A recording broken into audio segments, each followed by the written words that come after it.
Assalamualaikum warahmatullahi wabarakatuh. Selamat pagi, kembali lagi bersama saya Agung Wana Santoso. Kali ini kita berjumpa lagi di mata kuliah media pembelajaran dan bahan ajar. Kali ini kita akan belajar tentang mempraktikkan perilaku politik dengan menggunakan bahan bekas 3 dimensi dalam media pembelajarannya. Saya sudah membuat suatu media yang terbuat dari kardus dan kertas bekas. Mau lihat? Saya akan tunjukkan. Saya sudah membuat kotak suara. Ini dari bahan kardus bekas dan kertas bekas. Saya tempel-tempelkan jadi seperti ini. Yang kedua, ada bilik suara. Ini juga terbuat dari kardus bekas dan tentunya kertas bekas. Namun saya buat gambar ini Komisi Pemilihan Umum yang saya print out. Lalu ketiga adalah ini kertas suara. Nah, seperti ini ya. Kertas suara. Yang keempat ada paku untuk mencoblos. Setelah kita mengetahui bahan dan media apa saja yang kita perlukan, kemudian kita akan masuk dalam sesi pembelajaran. Ayo kita mulai pembelajarannya sekarang. Assalamualaikum warahmatullahi wabarakatuh. Selamat pagi anak-anak. Silakan ketua kelas untuk memimpin doa terlebih dahulu. Terima kasih. Hari ini siapa yang tidak masuk? Lengkap?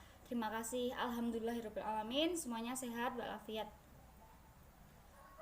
Kemarin kita sudah mempelajari tentang bab 3, yaitu kewenangan lembaga-lembaga negara menurut Undang-Undang Republik Indonesia tahun 1945. Subbab yang telah kita pelajari antara lain A. Suprastruktur dan infrastruktur politik. B. Lembaga-lembaga negara Republik Indonesia menurut Undang-Undang Republik Indonesia tahun 1945. Siapa yang masih ingat tentang lembaga-lembaga negara Republik Indonesia menurut Undang-Undang Negara Republik Indonesia tahun 1945?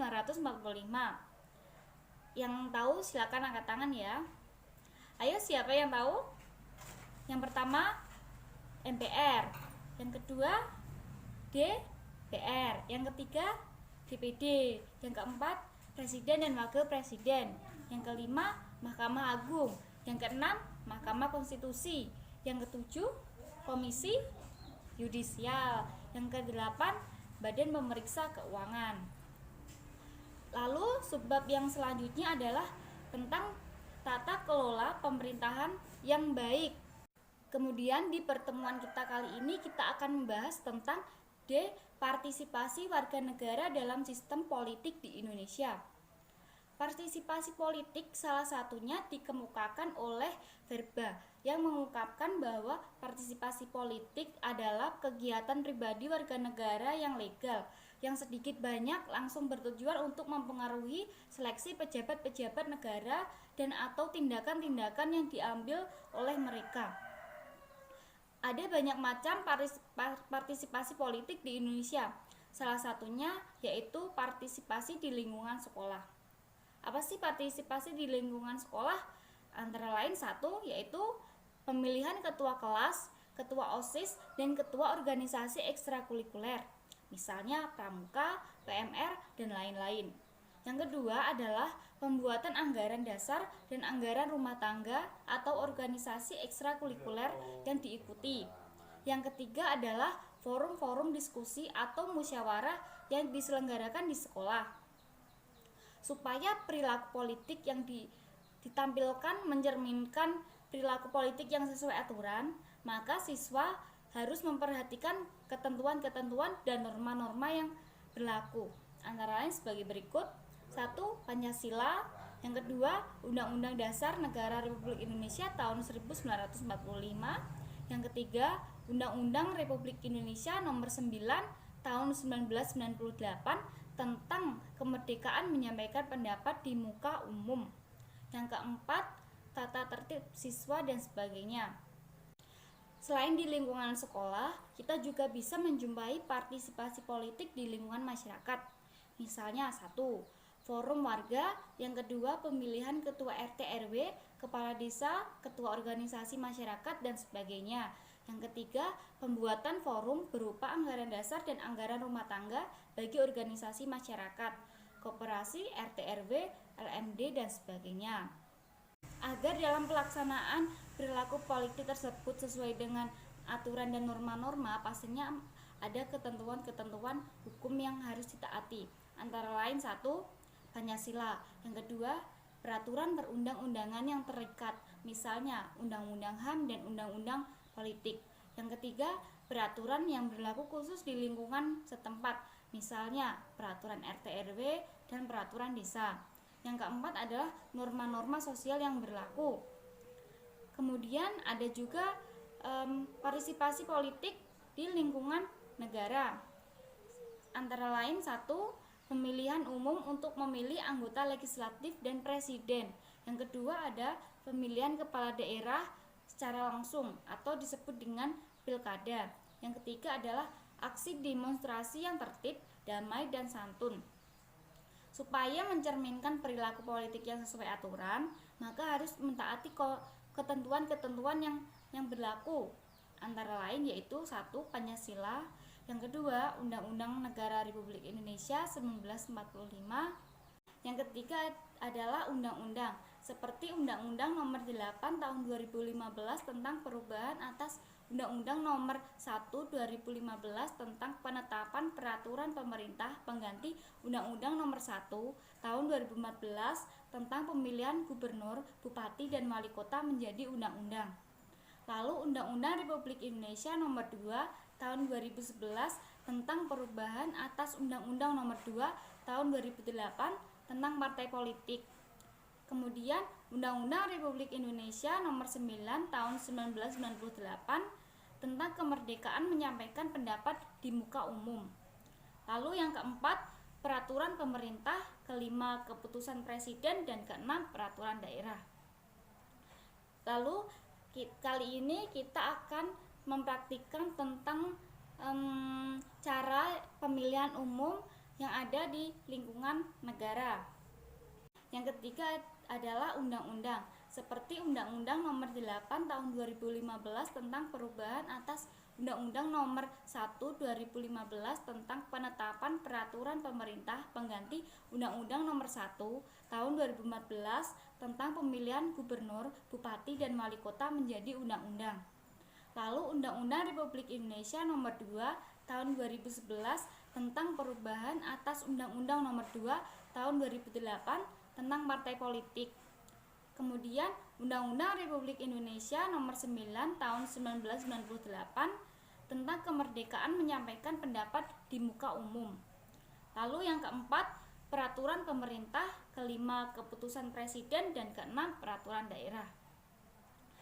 Lalu kali ini kita akan mempraktikkan tentang cara pemilihan umum yang ada di lingkungan negara.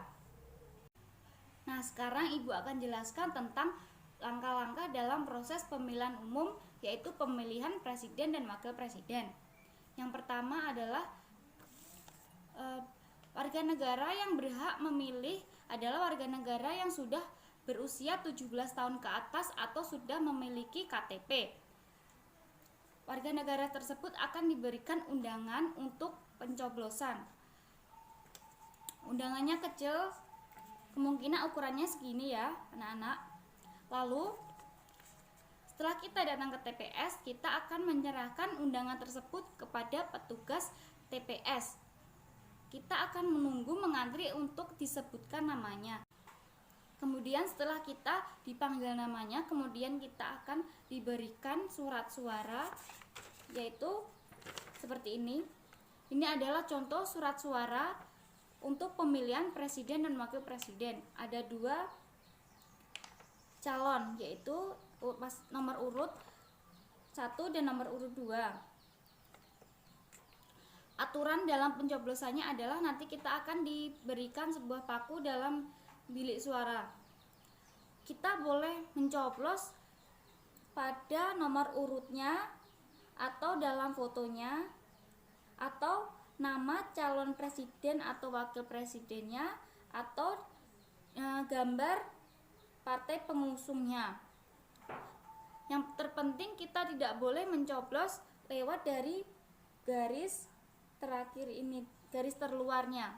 Kalau kita mencoblosnya keluar dari garis, itu akan dianggap tidak sah dan suara dalam pemilihannya tidak dihitung atau hangus. Setelah kita diberikan surat suara, kemudian kita akan menuju ke bilik suara. Ini. Bilik suara ini adalah, kalau sekarang terbuat dari kardus, tapi kardus yang sangat tebal sehingga tidak gampang rusak. Kemudian warga negara yang harus memilih berada di belakang seperti ini sehingga kerahasiaan dan keamanannya tidak diketahui oleh siapapun. Setelah kita berada di balik bilik, kita boleh mencoblos sesuai dengan keinginan kita. Lalu setelah kita mencoblos, surat suara yang telah kita coblos jangan lupa dilipat sesuai dengan lipatan awal setelah kita mendapatkan surat tadi. Tidak boleh kamu balik-balik atau kamu rubah-rubah pelipatannya. Setelah kita selesai dan kita lipat surat suaranya, kemudian kita menuju ke kotak suara. Seperti ini kotaknya, kotak suara. Lalu kita masukkan surat suaranya ke dalam kotak suara.